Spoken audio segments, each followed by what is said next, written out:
ఈరోజు కొంతమంది జీవితాలు ఎట్లా ఉన్నాయో తెలుసా? ఇలానే ఉన్నాయి.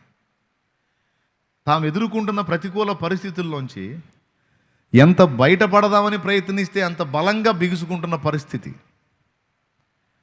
దాన్ని బట్టి కొంతమందికి ఆశలు చచ్చిపోయినాయి. వేస్ట్. ఇక మారదు నా పరిస్థితి.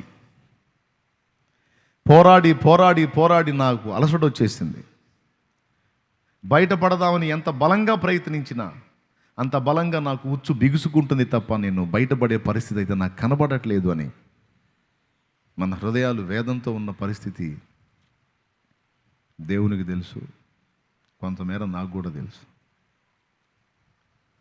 అవి 3 రకాలుగా, అవి శరీర సంబంధమైన ప్రాబ్లమ్స్ కావచ్చు, మానసిక సంబంధమైన ఒత్తిళ్ళు కావచ్చు, ఆత్మ సంబంధమైన విషయాలు కావచ్చు.